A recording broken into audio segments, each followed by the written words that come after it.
I practice regulatory law. In Calgary, what we mean by that is we do project-related work. So we work for regulated entities that have their rates and projects approved by regulatory tribunals.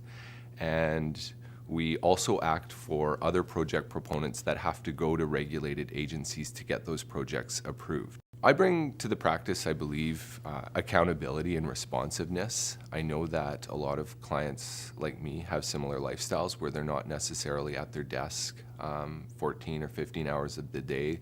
They're having to respond to emails from airports, from home. They might be traveling. And I know that sometimes just having that email responded to saying, yeah, understand, I'll have it to you by X date, and then delivering that product for them on time. I take pride in making sure that when I tell a client that I'm going to do something for them by a certain period of time, that I deliver on that. I think that clients also like the fact that I treat them all with respect. It doesn't matter to me if you're just starting out at a company, whether it's your first week or whether you're the president at that client, you get the same respect from me. We're all part of the same team and we're all driving for the same goals, so I try to instill that in my practice.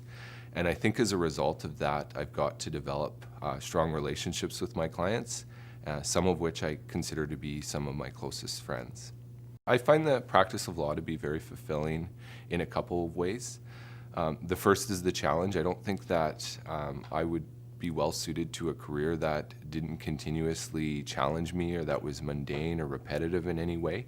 Regulatory law in particular is quite dynamic. Laws are always changing, policies are always changing, governments are always changing. So we need to stay on top of that. In Alberta right now, it's a perfect example of that type of environment. We have a new government that has a strong focus on renewable energies.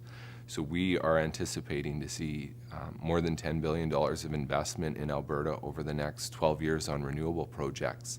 So clients all over North America, all over the world are looking at what's going on in Alberta to see what those opportunities are, and they're looking for timely and practical advice. So I find that aspect, just staying on the forefront of what's going on, to be particularly challenging and rewarding. The other aspect that I like from doing this type of work is the tangible projects that are built at the end of the day. I can look back and say to my family, those 2 months that I was in Edmonton in 2011, you see that power line right there? That's what I was working on. I sat in the boardroom when that project was conceptualized, and I saw it through until the date that it was energized and put into service. To me, that's awesome. You know, same projects in Lethbridge or, you know, various parts of Alberta. We've all had, you know, an involvement in these various projects, and we get to see them come to fruition. It's very gratifying from that perspective. I think one of the challenges that's facing the legal profession today is cost certainty. We are getting more and more requests from our clients to provide them with forecasts, whereas traditionally we just used to bill our clients monthly, and that was a way to provide them transparency over the work that we were doing with them. Now it's not uncommon for our clients to ask us for forecasts midway through a month, even before the monthly billing cycle's going out. And we are also seeing that on the front end of projects as well, requests for proposals. I think clients really want to know a much tighter range of what their legal costs are going to be. And as we've acquired more experience, I know at our firm we've actually recently hired a director of pricing to help us with that type of initiative. And when we tell future clients and existing clients that such a role exists, I know that it's received quite favorably, that they're not just quoted a billable rate per hour.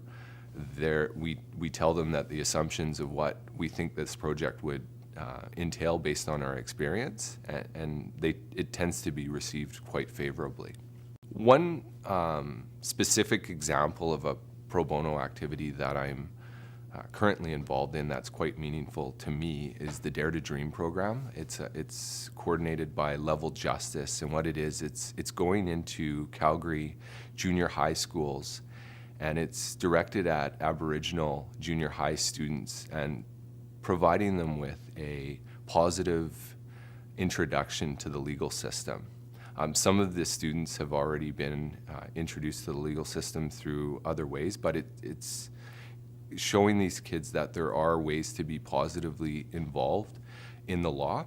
So we have a number of volunteer lawyers, there's a volunteer judge, there's school counselors, the RCMP are involved, and we meet with these kids every week or two, and we're getting them ready for a mock trial that will take place in the springtime. And we're hoping through the program that they'll get to see that it's not just lawyers involved in the legal system. There's judges, there's juries, there's the court reporter, there's the court clerk, and they'll get to play out each of these roles. And we're hoping that not only will they see the opportunities in the law, but they'll also feel more empowered through the legal system as well. And I'm finding that tremendously gratifying.